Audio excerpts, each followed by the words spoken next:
Do you have a favorite? Not meant to. But mostly the unloved ones. The unvisited ones.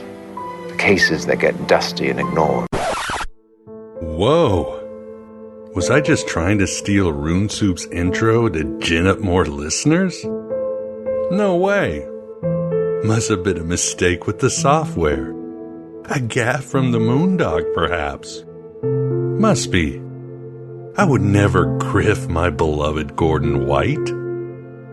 That would be as wretched as using movie clips to make a point instead of coming with original takes.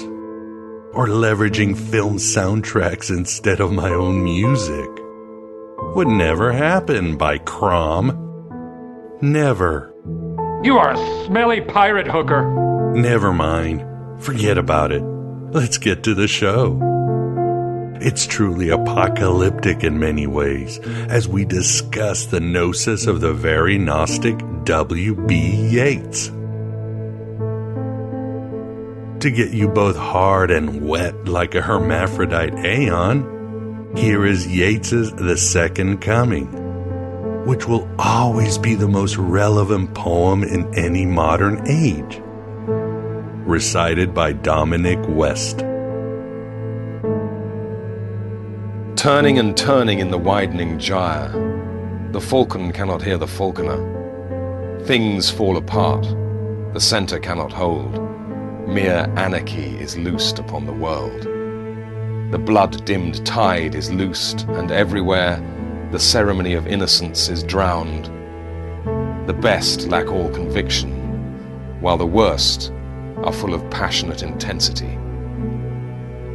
Surely some revelation is at hand. Surely the second coming is at hand. The second coming? Hardly are those words out when a vast image out of Spiritus Mundi troubles my sight. Somewhere in sands of the desert, a shape with lion body and the head of a man, a gaze blank and pitiless as the sun, is moving its slow thighs, while all about it reel shadows of the indignant desert birds. The darkness drops again, but now I know that 20 centuries of stony sleep were vexed to nightmare by a rocking cradle, and what rough beast, its hour come round at last, slouches towards Bethlehem to be born. Again, the second coming is so relevant. More relevant today as our age comes apart at the seams because of the passionate intensity of the rulers of this age. This is truly the end, my beloved true seekers. Not of the world, but our inner worlds, of human greatness and human dignity. This is the end, and Yeats was right. The ceremony of innocence is being drowned. The Sphinx, that lion-headed demiurge with the pitiless gaze, has arrived. It's the end of the world, and I feel fine, Michael Stipe. As long as I stay awake, and you stay awake, and we keep each other company in the battlefield of the true seeker warrior. The second coming is here, and we're taking our stand. We're raging against heaven and storming the gates of hell for our misplaced childhoods and paradises lost. They can break our social media accounts, but they can't melt our Icarian wings, not made of wax, but the dreams of forgotten gods. They can steal our bread, but we hold the despised philosopher's stone that is no longer buried in the mud. We are the spiritual sons and daughters of the Gnostics, the veterans of 1,000 psychic wars, our mind not for rent by any god or government. Thank you so much for materializing at the virtual Alexandria to Aeon Byte Gnostic Radio with your host, Miguel Connor. No matter what anybody tells you, words and ideas can change the world. Of course, the Gnostics, specifically the Sethians, would say the end of the world happened already, right at the Big Bang, when Sophia became impregnated with her own fear and passions and gave birth to the Demiurge. We're just trying to work our way back in time through the psychic debris of the broken dream of both Sophia and her son. Not like a lot of dreams.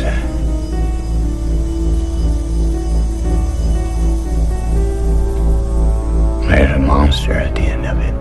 As Philip K. Dick wrote, the great secret known to Apollonius of Tyana, Paul of Tarsus, Simon Magus, Asclepius, Paracelsus, Beme, and Bruno is that we are moving backward in time.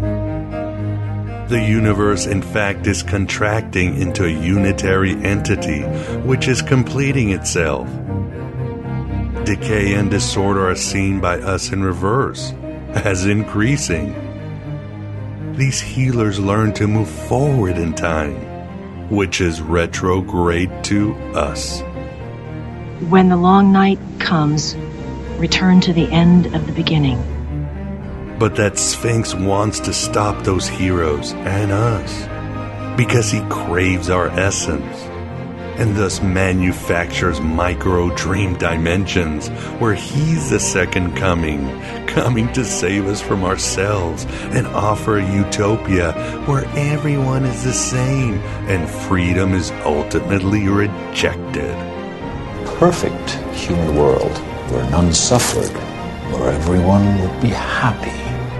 See, it's no good, Monty. We've all got to be alike. The only way to be happy is for everyone to be made equal. That's why the visions and promises of Yeats are so important. He is a Gnostic saint we have covered before, and could cover another 10 shows to fully crock him, whose mystic side is still underreported today by academia. But you'll get a nice jailbreaking of Yeats's arcane secrets with our astral guest, Kevin Kiely.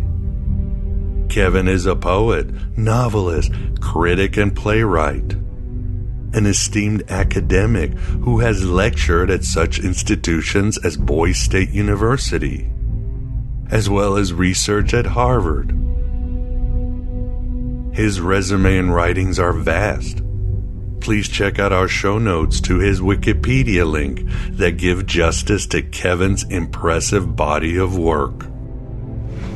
In a moment, we'll start collecting clues as to the whys, the whats, and the wheres. We will not end the nightmare, we'll only explain it. Yes, WB Yeats, Nobel Prize Literature winner, last of the Romantic poets and founder of the Abbey Theater,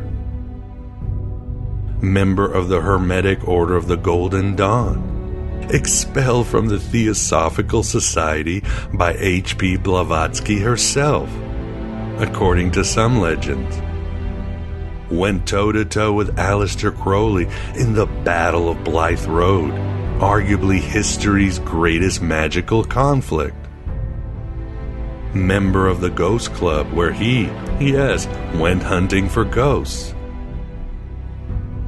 and so much more, including, as scholar Mina Cho told us in a past interview, a devotee of Sophia, whom he called the Immortal Rose, and thought she would return from her exile to bring about a sphinxless golden age.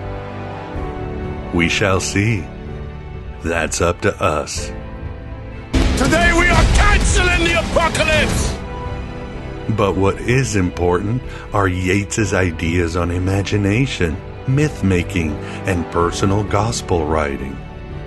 Central themes of Aeon Bite and central themes to any Gnosis. I've talked about this much, and so have guests like Gary Lockman, Eric Wilson, Jay Dyer, Willis Barnstone, and so many more. You need to believe in things that aren't true. How else can they become? As the Cheshire Cat said, imagination is the only weapon in the war against reality. And imagination is the Battlestar Galactic expression of our divine spark when it comes down to it. We must dream our dream instead of being trapped in the micro-dimension dream of Yaldi-Baldi and his second coming. We must continue and reach the end of the beginning of time to help Sophia and help her not be consumed by fear and passion and a lack of conviction. We must be the greatest artist and inventor and innovator we can be, or a terrible story will be written for us. Where hope dies, imagination must live to stop the second coming. Stories. There's nothing in the world more powerful than a good story. Nothing can stop it. No enemy can defeat it. And who has a better story? Here is a quote that I partly mentioned during our interview with the brilliant Kevin, from William McGillis on the Gnosis of WB Yeats. It goes, Yeats thought himself to be one of the last of the classical romantics. He celebrated the power of imagination to help people see and empathize deeply. He recognized the dangers of abstract reasoning divorced from imagination and the natural world. And he sought a kind of lost knowledge not taught in schools or churches. Yeats rejected realistic, imitative art. He believed that only art that recognized and celebrated the panpsychic power of imagination, myth, and symbol that could reveal the deeper truths and intuitive meanings underlying everyday experience. Yeats was greatly influenced by early 19th century artist William Blake, who emphasized the supreme importance of visionary imagination. For Blake and for Yeats, imagination is not merely the province of children. Imagination is the archaic, ineluctable power of the psyche and consciousness itself to form not just art, but cities, architecture, laws, religions, and relationships. Before you have sex, or paint a landscape, or start an accounting business, you have an intuition or vision that starts the whole process going. If we live our lives the right way, then every single thing we do becomes a work of art. And here is a relevant quote by Yakov Malkin. And thank for that, Dan T. from Patron. Human beings are different than other animals because they cannot live without symbols.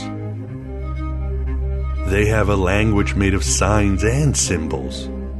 But it's not only language that they need symbols for, they need symbols to live. Therefore they dream. Therefore they daydream. Therefore they go to the theater. Therefore they see movies. Therefore they write poetry. Therefore they are immersed in books, in stories, because they live in a world of symbols. They live in a world of symbols as done by what we call, quote, spirit. Capacity to not only live a material life, but also a symbolic and imagined life.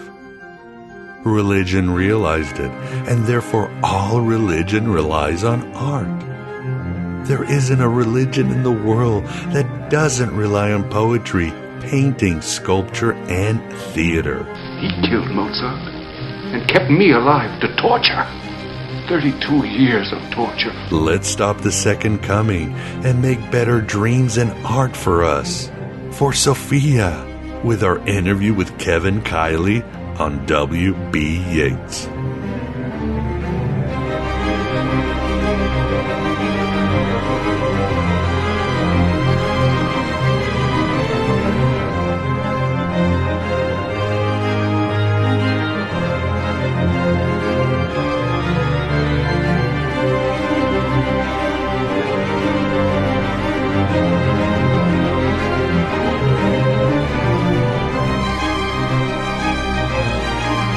This is the Aeon Byte interview, and with us we definitely have the pleasure of being joined by Kevin Kiely to discuss a patron of this show, and that's WB Yeats, as many of you've heard, and I've quoted him many times, but it's great to finally take a deep dive into the work of Yeats and give him some more exposure and understand his gnosis, and I think I can't think of anybody better than Kevin. Kevin, thanks for joining us.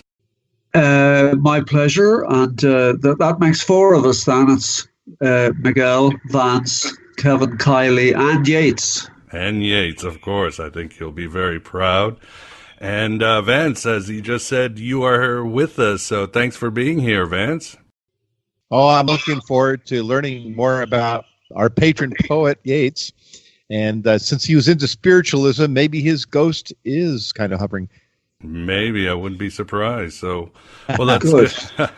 Well, it's good to hear. So, I always like to, for the audience, so they know more about the guests, I wanted to enter this in a bit of a different way because, Kevin, you've been a scholar, a poet, a writer for a long time. You've seen times change, and I'm sure you've dipped your hands in so many different parts of literature, and I think the audience will be so benefited by your wisdom. But I was thinking, I don't know if you've ever felt this way or maybe what your views are on this, but for example, when I grew up through high school and college, we would learn much about William Blake, WB Yeats, and all that. But one thing that never happened is they never talked about many of these figures about their metaphysical lives.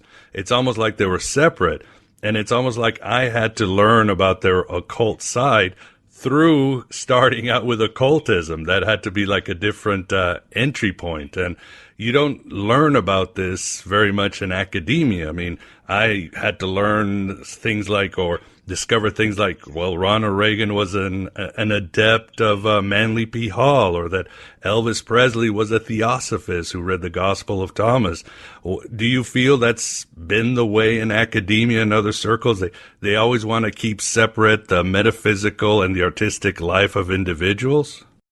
These are, as I'm used to in listening to your broadcasts, you put on the heavyweight boxing gloves. No, it's a very good leading question, and I'm not going to dodge anything, and I'm going to give my truth as I know it. I would say yes. If we go through curricula, it's a feature of my own existence, and I'm going to state your question. Yes, curricula could be said. Of course, I'm speaking generally now. I would need to give a curricula in a university or an archipelago of universities. Yes, where is esotericism? Where is occult studies? But I suppose then, to be devil's advocate, one is wishing and hoping that they come through as well in humanities, literature, psychology, let's say Jung, studies of Jung, Freud. I would say, Miguel, that it isn't absent, but how present it is to go along with your leading question. Just essential. I could spend the time, in fact, talking about curricula. It is a particular, I would say, I don't want to say sword swinging position, but I have to happily say as well that along the groves of the academies I've been privileged to work in and visit, there are like-minded people like the three of us today who are asking the same questions. But then again, and to conclude so that we can move on, of course you can find yourself with, to quote somebody accurately, a kind of buggy, rug-ridden curricula where things are a little bit threadbare. So that's a isn't it? It is a responsibility all the time of pushing curricula to the extreme, and without getting emotive or entering hyperbole, I think everyone agrees at the moment, as you're suggesting. You know, if you're burying the spiritual life of leaders and people, it's to our detriment, because it is, as I think they can show today, Yeats predicting as well. Crisis is abounding in a way, isn't it? We have to be careful. Oh, agreed. And when you When you teach, for example, if you're going to teach about Yeats or teach about Blake, do you bring up their heavy occult leanings or what they drew from? I mean, William Blake drawing from Gnosticism and Neoplatonism and being into Swedenborg and all that. Again, this is stuff that no college professor ever mentioned to me. I agree. I have to say, and I don't want to be too solipsistic, I'm going to give justice. Yeats is a line here in a vision that is under discussion today, where he says he wants to put reality and justice in front of the mirror. He sometimes uses these pretty abstract phrases, but I think we understand what it means. I'm happy to say, when I was young, I do at this stage of my life feel very privileged as I look back on various jobs and places I've lived in. I feel privileged with contact with colleges, and I suppose it is that the individual student has to take, as it were, a menu sometimes in lectures and go off and find things. So the material is there, and this is the glory of, I think, the new revolution. Look at yourself. I mean, I won't keep repeating it, but there is a type of new scholarship around, and this can only be a better thing. You know, the virtual university, the virtual discussion between 2 people or 3 people, as it is now today with us. Anything that will extend the areas of curricula is essential. Blake, I would agree. When Blake comes up, I can be specific. I don't want to give names. I remember I'm going to be a coward here. I know in a place that somebody said to me, without being remonstrative, don't teach a vision. It's complicated. Students are young. It may lead them in strange ways. So I think what is called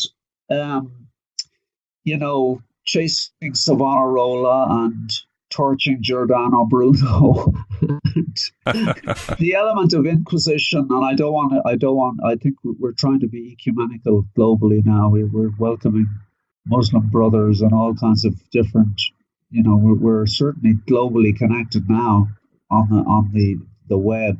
So we're trying to put some kind of global community together.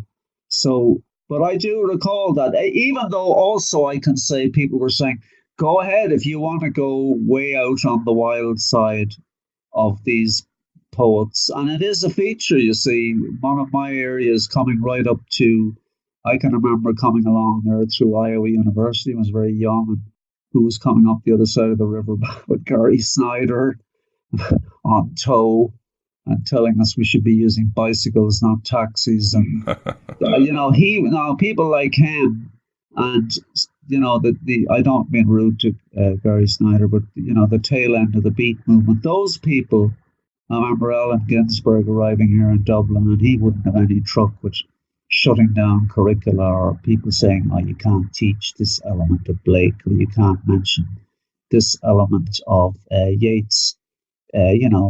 Ginsberg would have used 4 and 5 letter words, So yeah, I'm not waving an American flag, but my background is that I have a kind of a love affair with American poetry, which is my own, my own private situation, and what I'm trying to air publicly. So yeah, I think when I go down through, I was just talking about James Wright with somebody the other night. I think that these areas of arcane wisdom, understanding, revelation are in a lot of those poets. That's a fantastic and continuing excitement to me. So I suppose I'm being a bit double-edged today, a bit like you. No worries. I'm being positive and negative, but I can certainly say that. Yeah, let's have that is the politics of the campus. Full and free curricula, definitely. But like you said, we do live in a time and era where we can do our own work, take a deeper dive, and find these other aspects of whatever figure we like, regardless whether we live in more secular times or fundamentalist times or whatever. So this is a good thing. And again, it's great that we can get together, as you mentioned, Kevin, and talk about these figures and find more the hidden parts of them, or the parts that the world should understand. So for Yeats, before we get into his life and poetry and all that, I think it's important to know about Irish mythology. And obviously my grandfather was Irish, but I don't know much about Ireland mythology or those ancient pagan ways. How would you describe ancient Irish paganism? Was it animist? Was it non-dual? I mean, how is it, and how did it influence Yeats?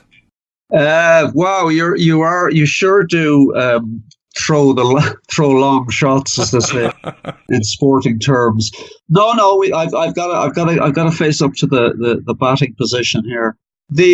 Yes, and to speed up and keep things succinct for you, to the best of my ability, naturally. There is behind Yeats the mythological structure of what I call the ancient world.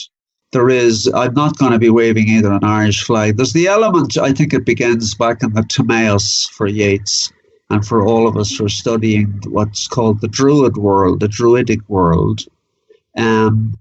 Which swept over, which sweeps into the Celtic world. What I also find is, besides what we know about these areas of time, is also what we don't know about them.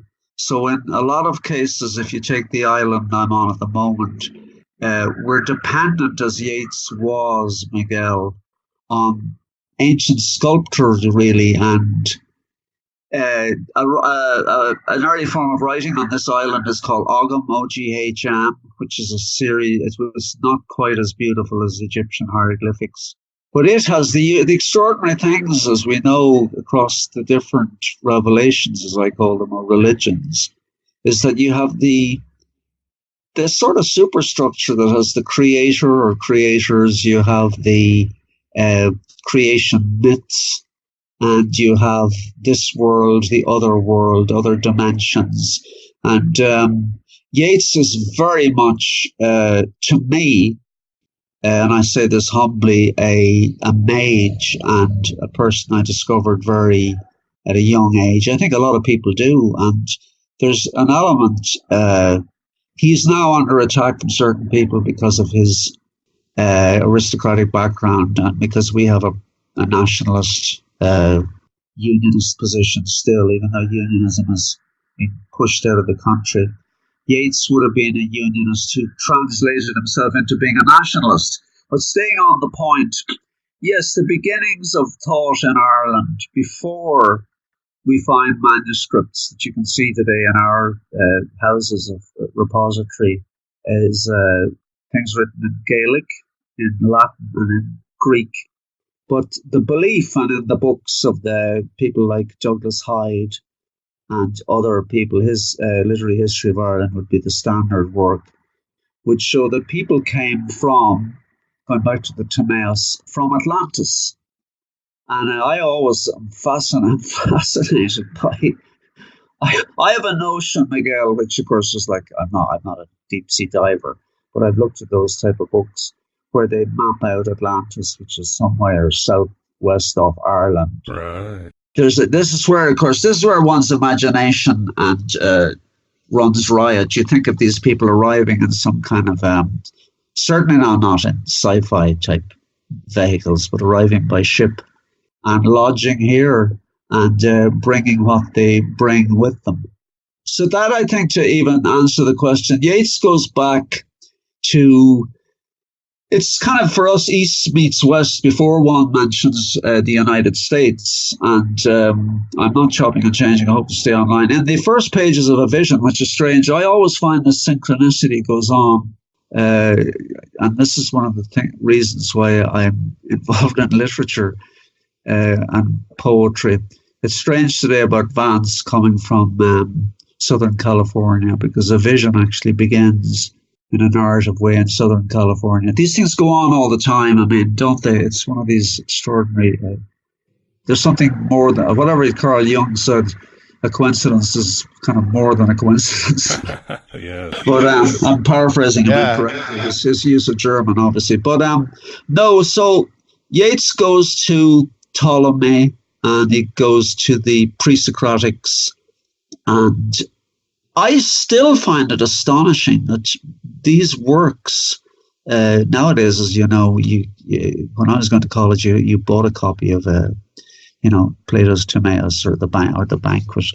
But now you just PDF it. I think that's an exciting thing for students. You can say to people, download a PDF, print out the pages you want. I'm completely against the Luddites who say, "Oh, we're losing print." But to stay on, I think we're gaining in print, aren't we, with the screens and everything? Mm-hmm. But staying on topic, yeah, the earlier manifestations.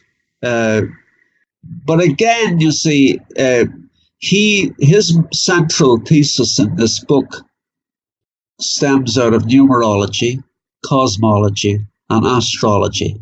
It's not that complicated. I'm talking about a book that's surprisingly, I have two editions, amazingly enough. One, I say amazingly, one is an American edition, which is now in shreds.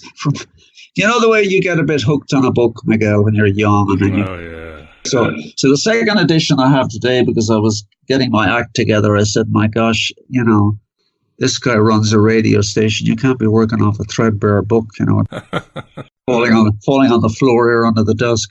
But no, I have another edition too. So the Druidic world, even though I may or may not sound precise, the Druidic world certainly gives us the first intimations of, as I've said, creation, the other world, what Yeats calls the Celtic twilight, the divisions of the year, the 13-month year, which is a 28-day, very, very doctrinarily based on the phases of the moon. And our oldest city on this island, it will be the same with Stonehenge and Lindisfarne and those places. If I take the island of England, Great Britain as it would have been called in the later Middle Ages, 14th, 15th, 16th century, and then take Ireland, one island. These, all our stone, what you call temples, are called in Gaelic the Green on Alec, which is Gaelic for basically the temple of the sun.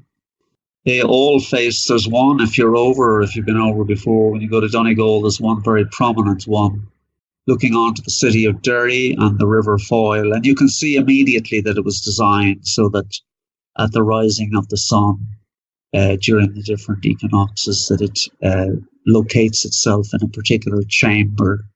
And all these myths are there, which to one's astonishment, as one grows up and reads about them, these myths of death, resurrection. It's so saturated, Irish sacred sites. And this, I'm paraphrasing a lot of Yeats here now, is that the Druidic era, which went on quite a long time and had a very different legal system, and had a very high place for music, poetry, dancing. Very then like the Greek civilizations and other situations would have what we would call civilizations. Had the Miss World competition, the person who could catch the most fish. There was one of the things that was germane to our, most peculiar to Ireland, and one where extraordinary, was horse racing was conducted in the rivers, which to me seems a sort of anomaly. I mean, the Kentucky Derby or the Irish Derby ran, I don't know what river you're going to run the Kentucky Derby with the horses on the river. I'm sure the horse owners would say, no, we're definitely not running the Derby in a river. But some of these books, is one well-known book of the ancient world here, the ancient Druidic world. It's called Dancing at Lunasa by Maura MacNeil. And she tabulates a lot of that. It does seem, I think as farthest we look back, there's an element, I suppose, of the fantastical, as Yeats calls it, the phantasmagoria.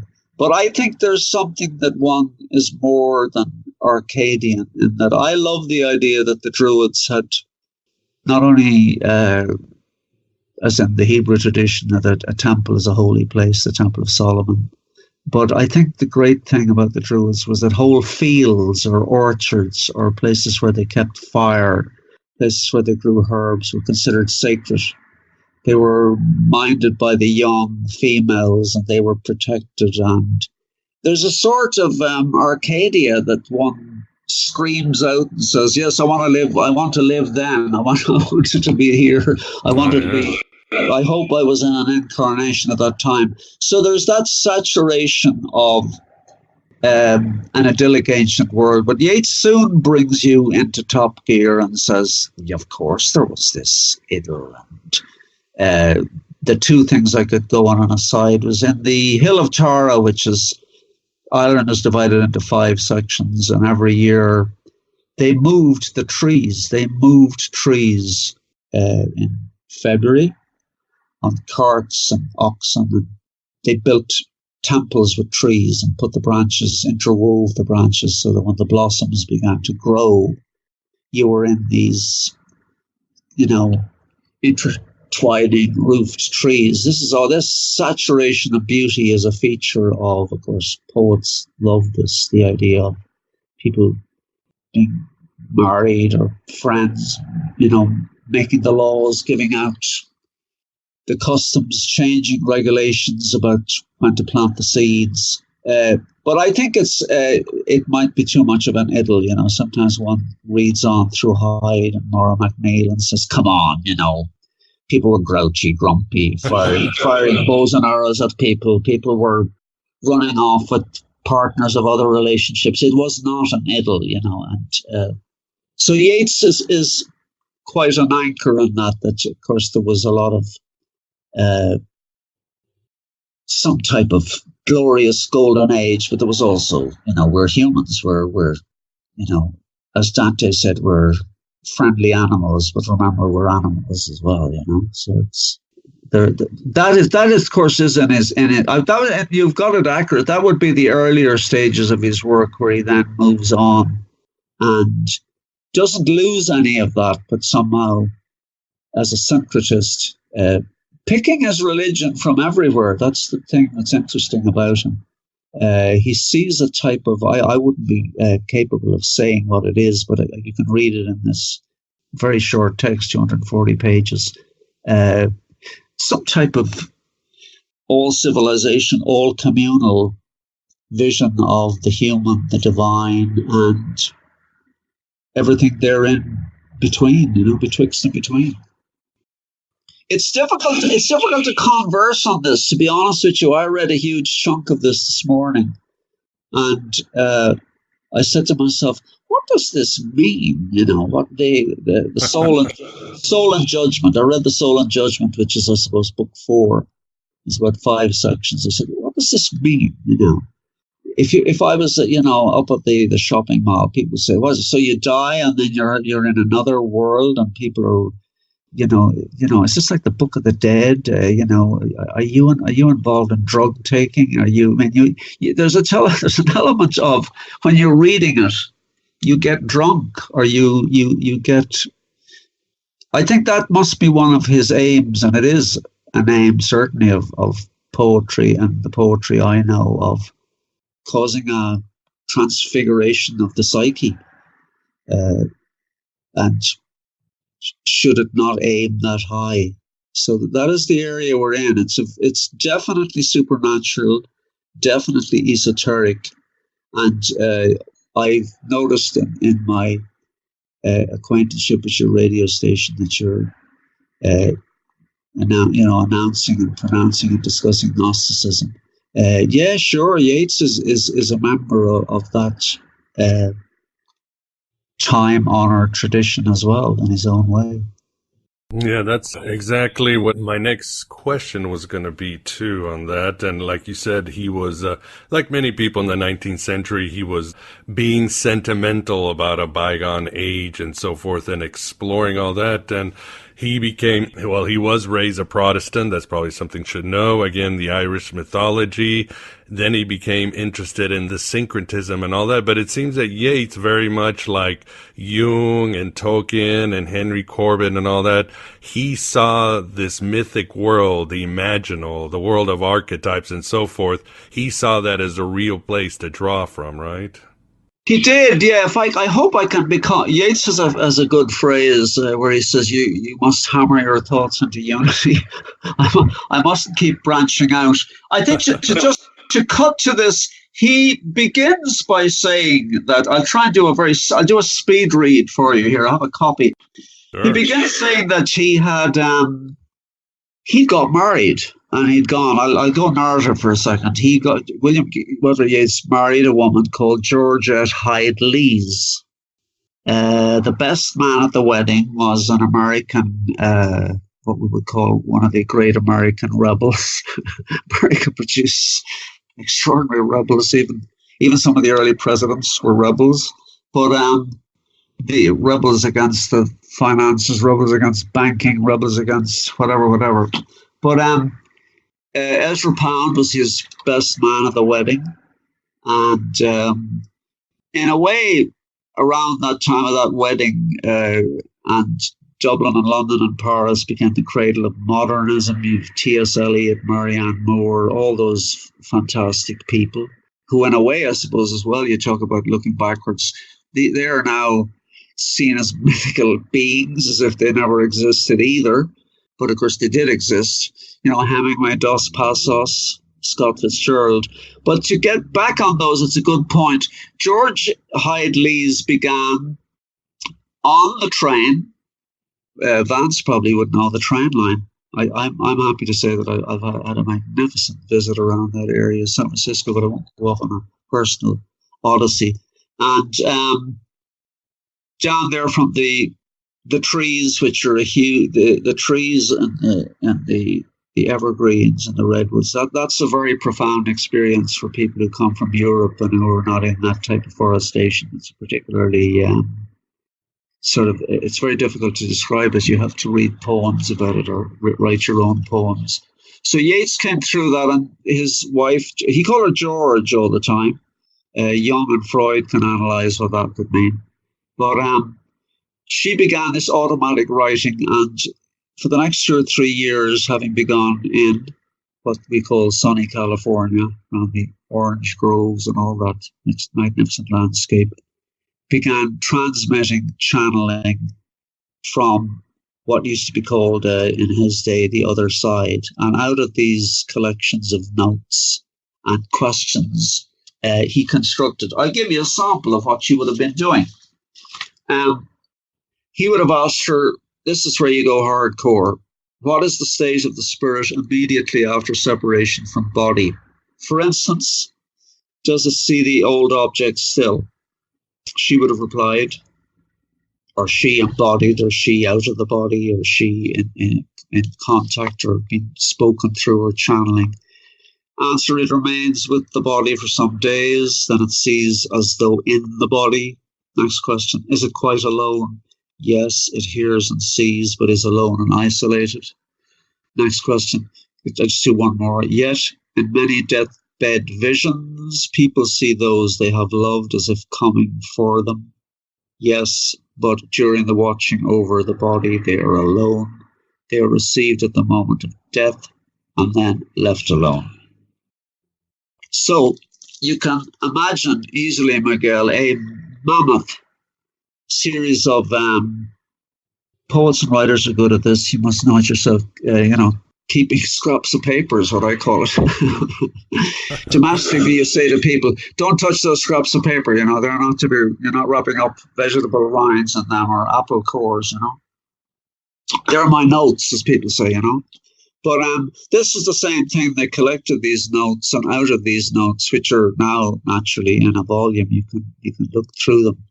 So they would be the superstructure of this work. So that's where he begins today. 4 days after my marriage, my wife surprised me by attempting automatic writing. That's on the very first page of the book. And then I'll give you another quotation here. I had once known Blake as thoroughly as his unfinished, confused prophetic books permitted, and I'd read Swedenborg and Boheme, and my initiation into Hermetic students had filled my mind with imagery. But there was nothing in Blake, Swedenborg, Boheme, or the Kabbalah to help me now. So he went on, and they persevered by collecting this body of thought. And I'll give you one other snippet here. When the English translation of Spender's book came out, some weeks after A Vision, that's Yeats's esoteric book, I found that not only were dates that I had been given the same as his, but whole metaphors and symbols that had seemed my work alone. Both he and I had symbolized the difference between Greek and Roman thought by comparing the blank or painted eyes of Greek statues with the pierced eyeballs of the Roman statues. Both had described as an illustration of Roman character, that naturalistic portrait heads screwed onto stock bodies. Both had the same meaning in the round, bird-like eyes of Byzantine sculpture.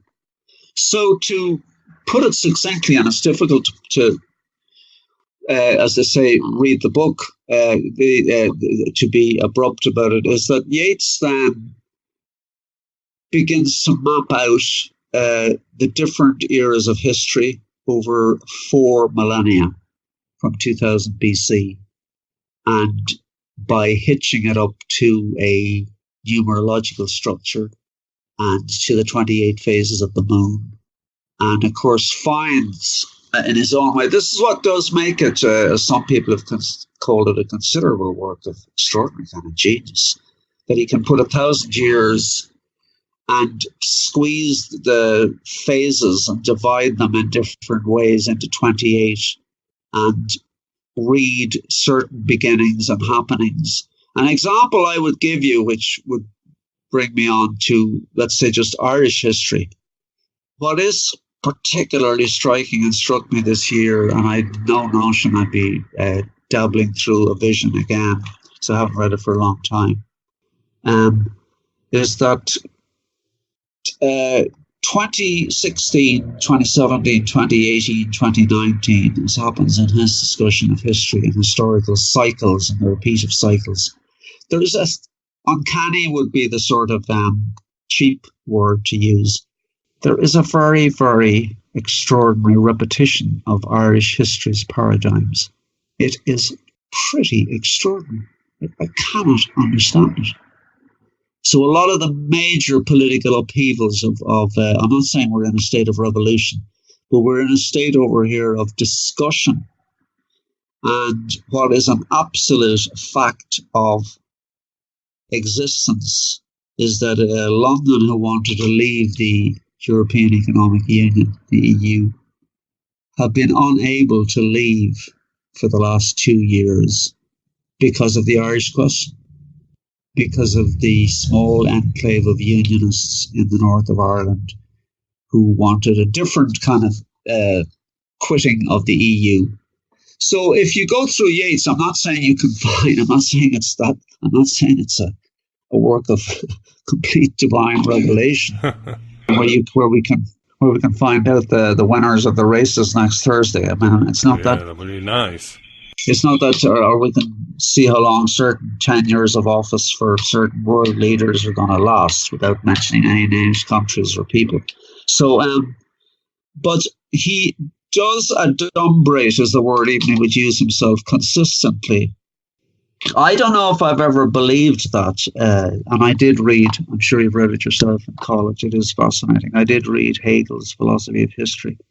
I did read Gian Battista Vico's Scienza Nuova, and I suppose I have to then doubt my own negation and say there are ways and people who think they're not just historical paradigms or coincidences, but things somehow shift again. So it would seem to be that Yeats had an understanding of the divinity in the Homeric way. Now I don't want to evoke. I'm looking down on the traffic line here. You're probably in the same situation. I don't want to evoke anything occult here today, but in other words, by anything untoward. But it would seem that it's in Homer, certainly, that the gods may say, let's try this again. Let's see what that country. Let's put them back at war. Let's rerun. I don't know. I mean, I'm keeping in line with these extraordinary forces. But you do get this massive emanation. I mean, these are images that strike one. I know it's one of the things that America gave to the world. It's one of the things which which naturally you give through your movies. I know those NASA movies that we all watched in college, where you actually see the planets moving. Yeats talks about the spheres and the planets. Those famous people say, people come into the bar and they say, what's happened, Miguel? Miguel is after winning $900. Oh, well, the planets lined up, those kind of jokes people throw at you, Oh, yeah. Kevin got a good review, oh, well, 199 planets lined up, So there's that element of, but on the more realistic side, not the jokey side, this cosmology and cosmic reality that is in Blake and Yeats and Coleridge, these are undeniable immensities, the immensity of these bodies, the fact that this earth, the fact that what we're talking on today is one of the, it's just the microcosmic world, whereas the whole macrocosmic world is where you're swimming around there, North America, on this mammoth, spaceship. This is the area that is in a vision as well.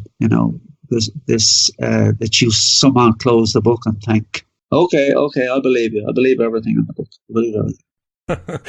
Yeah, that's very interesting. And I think, as you're telling us, Kevin, Yeats was one of those mystics or thinkers. He could see the fluctuation of history as well as the machinations of the gods and the men and the men who are slaves of the gods and so forth. And here's a quote from a writer called William McNeely. And let me know what you think of it. This is his quote. He says, Yeats thought himself to be one of the last of the classical romantics. He celebrated the power of imagination to help people see and empathize deeply. He recognized the dangers of abstract reasoning divorced from imagination and the natural world, and he sought a kind of lost knowledge not taught in schools or churches, what I would say gnosis. Yeats rejected realistic imitative art. He believed that only art that recognized and celebrated the panpsychic power of imagination, myth and symbol, could reveal the deeper truths and intuitive meanings underlying everyday experience. What do you think of this? Great quote, huh?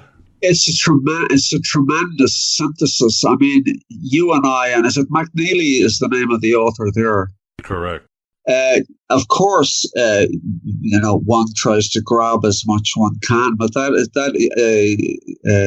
people like myself are usually writing in the newspapers complaining about blurbs. I tend to go looking for I tend to not go looking for controversy over here where I live, but I tend to come across it. No, the way you would want to tax a blurb, that would be a very good blurb on the back of a vision with some more data. That for me would be a happy piece of blurb, wouldn't it? And you're comfortable to quote it. The area I would say, I'll give a specific example. Poetry, most certainly, without going on a complete, one can't do this, but poetry certainly has the actuality of prophecy, as one knows. I obviously have to go for one standard text that I'm not ruling out the Quran, or I'm not ruling out the Bhagavad Gita or the Upanishads or any other text. But I'm just happening to go for the Old Testament, where you find so many if you take some of the poets of the Old Testament, if you take Solomon, there's a mammoth amount of prophecy. What will happen? What will come to pass? In the New Testament, in some respects, Frank Kermode years ago in his book said that, leaving aside everything but the New Testament, what it says here is, this is the end of Rome. Rome is finished. This, which is Yeats dwells on that a lot, that these two figures, whatever your understanding is, when Caesar is executed, when Jesus is executed, somehow there's this extraordinary change, and this links into the quote I will just use now. This is from Yeats. This is a poem that has become lines of it were quoted in The Soprano. I'm sure it will end up on billboards. It will end up on ads for cheese, or it will end up on ads for fridge freezers. I don't know. I mean, language is both idolized and abused, but it's the second coming. My reading of the second coming, I won't read the whole poem, because it's about, it's about 18, 20 lines. I'm only going to read about 4 lines. The second coming is a prophetic poem, because at the time it was written. It expresses in one poem Yeats's, I don't want to get too political, I don't want to get historical, as they say. Irish people, politics is religion, politics over here, I suppose it's the same everywhere. Food, I think, is off the menu, but religion and politics will always be on the menu. Food is considered dangerous now, isn't it? But not religion or politics. But it goes here that this is really the only ironic poem he wrote. And of course, he takes the whole title, The Second Coming. Now, blasphemy would not be in his canon. He would have a reverence for any revelation. So that would be something to assert. So the language is mere anarchy is loosed upon the earth. The tagline that everyone knows, it's very linked to him, is the things fall apart, the center cannot hold. I can't remember now, it's quoted in a lot of movies, but that just shows the currency. Poet's language eventually goes. I've often been saying to people, when people are talking about Milton, you try to introduce Milton to people and they say, "Oh, gee, I'm not going to read Milton." I mean, it's a bit like going up a mountain with, no sleeping bag, no tent, no food, no water. I say, no, you could actually go up without all of those and the Milton. You'd be surprised how it could sustain you, The words like, all those phrases like bat out of hell, a lot of heavy metal, you talking about Elvis and others, I think heavy metal people, this is my tribute to them, even though I'm not a huge fan now of their music. Wow. I think heavy metal people must be devotees of Milton, because bat out of hell, Hell's Angels, all these extraordinary phrases. I'll have to get paid to do this one. I think you could let's get somebody to do a thesis on the influence of Milton's language on heavy metal lyrics. Because, there's so many quotes I remember one time figuring out. But back to the Yeats, basically it ends by saying, now I know, and this is what I particularly wanted to read out to you in Vance. This is the Gnosis, which surreptitiously or really he puts in the poem. So in the middle of this disturbance, there's been a revolution in Ireland, there's been a revolution in Russia, and Yeats, for some reason, he would have made a great, I better watch my lip, I was going to say he would have made a great American Republican, a great anti-communist America. Yeats had a detestation and terror of Russia. He had a terror of Stalin, a terror of Hitler. Surprisingly, compared to Shaw, and I don't want to, because I do revere these people, Shaw and even Orwell, there's been a lot of books about people who wrote in praise of National Socialism and the Nazi evil as it was beginning in the 30s.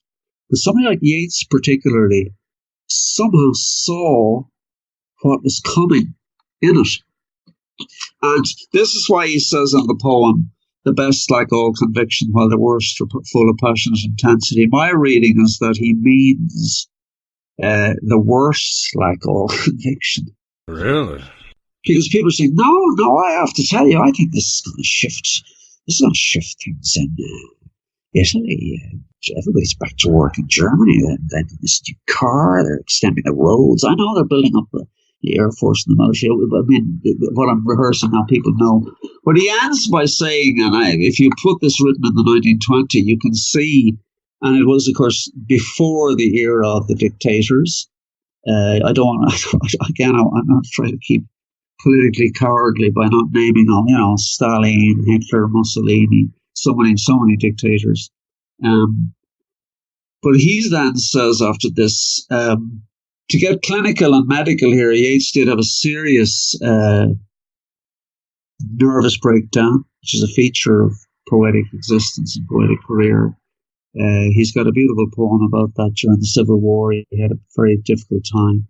And what may go with it, some the wings of madness beat, as Baudelaire says, a lot of conflict, bodily disharmony, illness, etc. So the way for a poet to come out of this, hopefully, is through the poems. So this would be one of the getting back in the saddle type of poems. Now I know that 20 centuries of stony sleep were vexed to nightmare by a rocking cradle, and what rough beast, its hour come round at last, slouches towards Bethlehem to be born.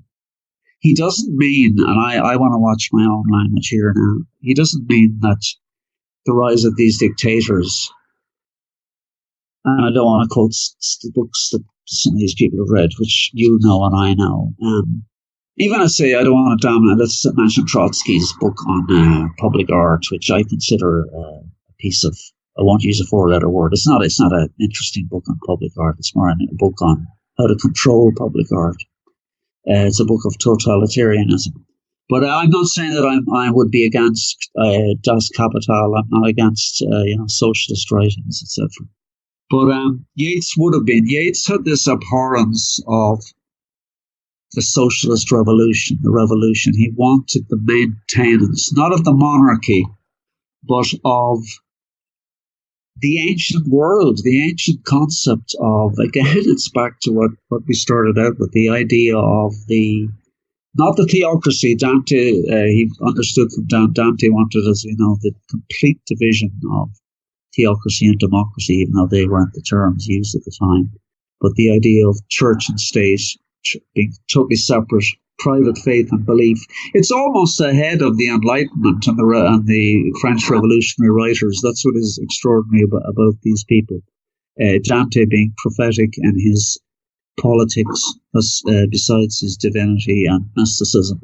But Yeats wanted nothing to do with the concept. He wouldn't want people without housing or without work, but he had a notion of some idyllic government that wouldn't legislate for what you believed or what you thought, but that it couldn't be that kind of totalitarian government.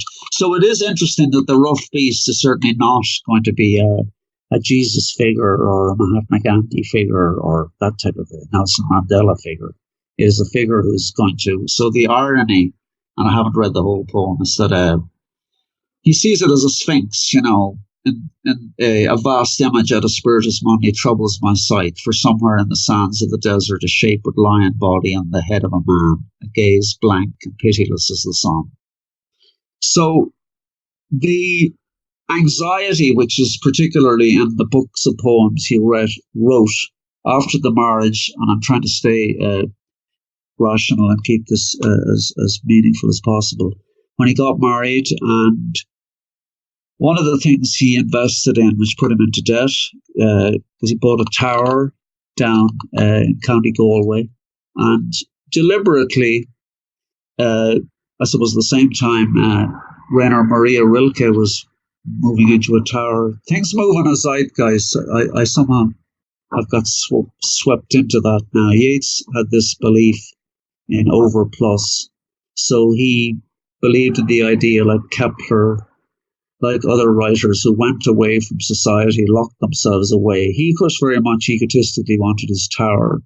And that's when he began a lot of his esoteric work, with the fear of what was to come, the era of the dictators. And one has to just say it, the era of the Holocaust. And, when you come from, I don't like even using the word of the leader of National Socialist Germany, but that particular person, and going on up to Pol Pot and other demoniac figures. Well, Kevin, the poem could be timeless, right? I mean, this poem still strikes a chord. It's one of my favorite poems by him. Of course, I like a quote. The poet pleads with elemental powers. I have so much, but the second coming really resonates. Like you said, it's very popular today, so it has a timeless quality about the oppressive powers coming, and what the Geyers he talks about, the changing of history and how oppression always comes down the pipe.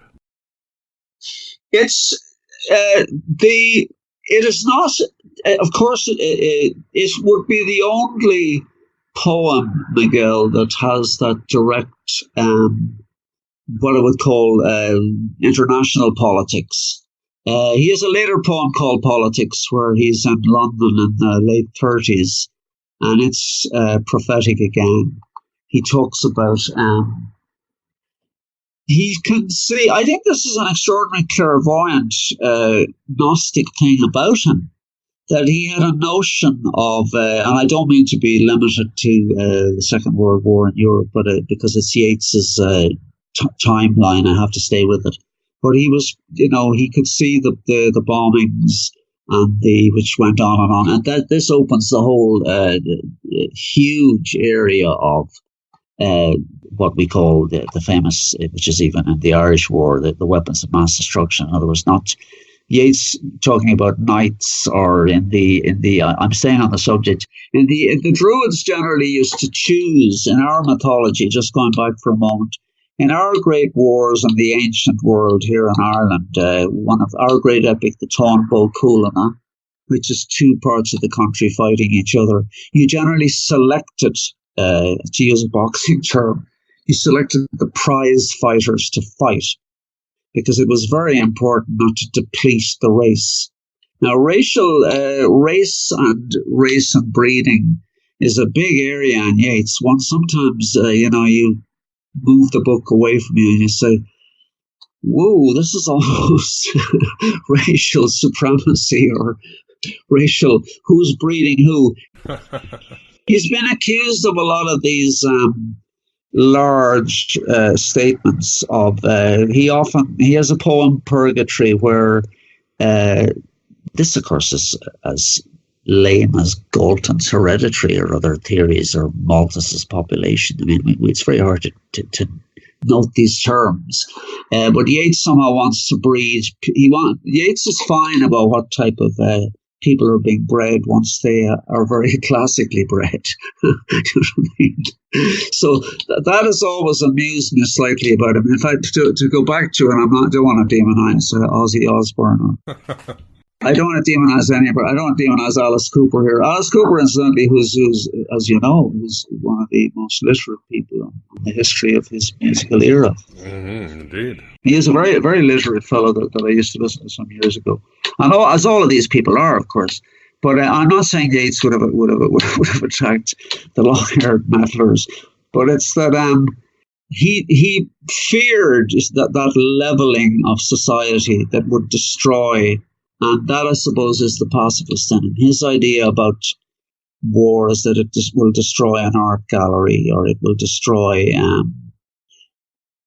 beautiful works of art. As happens, as we saw again, there's so much politics is so red hot, molten steel at the moment. I'm not going to deliberately mention any areas. So this is all part of the Yeatsian breakdown. So I think there's a plea and a vision as well, leaving aside the esotericism. There's a plea to, I suppose you'd call, the educative faculty within, if I'm not going off the boil here at the moment on the topic.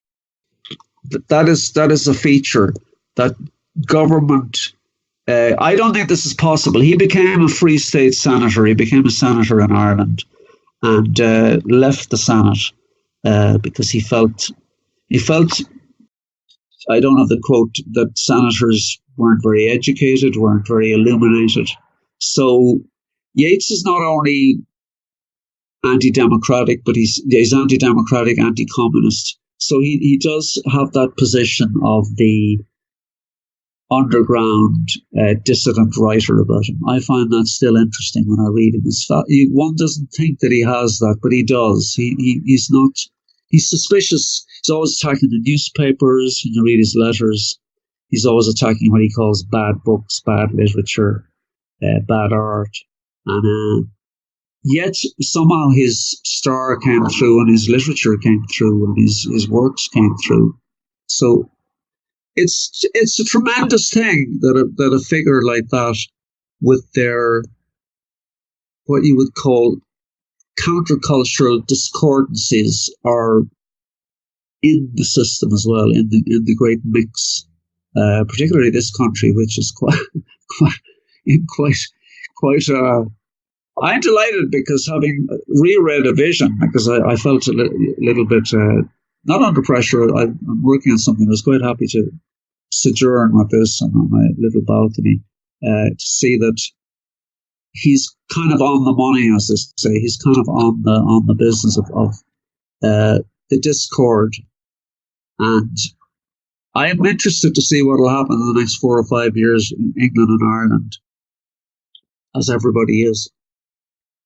Beautifully said, and thank you very much. That's really great, and I think the audience has gotten a good snapshot, I would say, because there's so much about Yeats. Of course, I would advise, please go read his poetry, read it out loud.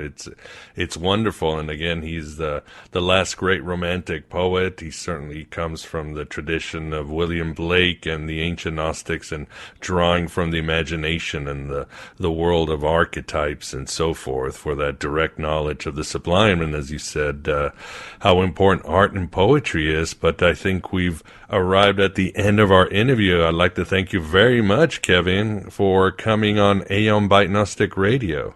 Okay. And should I read some lines to you? I'm trying to squeeze a camel through the eye of a needle. Yes.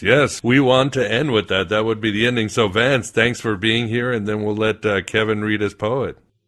Okay, Miguel.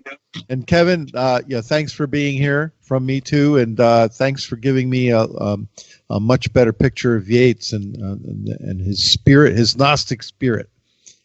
Not at all, Vance. I'm wishing you what the medievals used to wish to the knights. I'm wishing that you get the golden orange off the tree.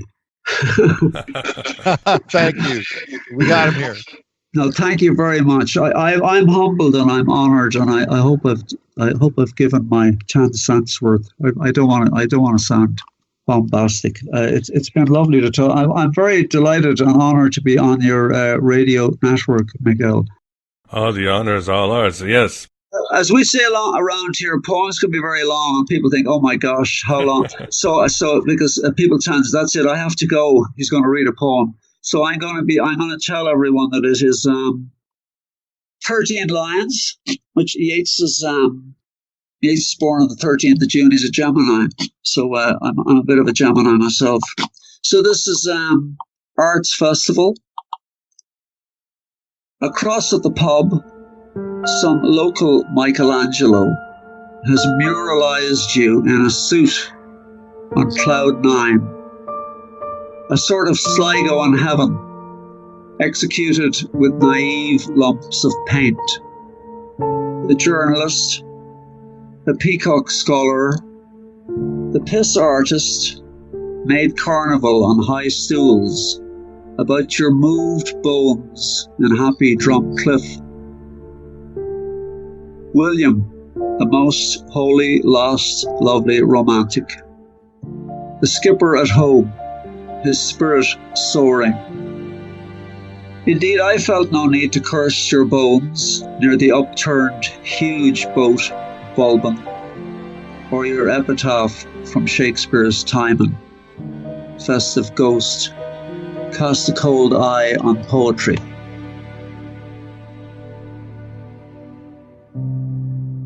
And there you have it, the first part of our interview with Kevin Kiely on the Gnosis of WB Yeats. Are we getting better in stopping the second coming? Or has the Sphinx, with his pitiless gaze, arrived at your doorstep after taking an Uber? In our second part, for members and patrons, we dive deeply into the role of the poet and artist in general. Kevin grants us his own political views on the EU and how it confirms the visions of Yeats. and the politics of Yeats when he was an Irish senator and how they are universal. Kevin also shares how Yeats relates to Swedenborg, as well as other great thinkers. He tells us why Yeats is the great war poet and how he viewed the supreme God and the divine feminine, and much, much more. So please become a member patron at Patreon for the full infernal enchilada. I can't do it without you, and your support keeps this Red Pill cafeteria open. Only $5.99 a lunar cycle.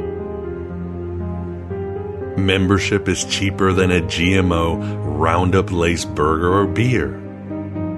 Damning your soul has never been this cheap, but you get your spirit back.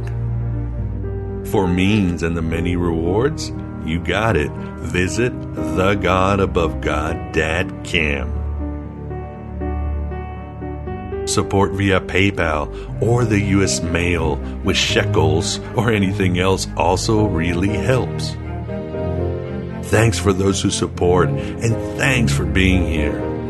Being yourself, your true self, your poetic self, as we stave off the second coming of that Sphinx with his pitiless gaze. Hello and goodbye, as always.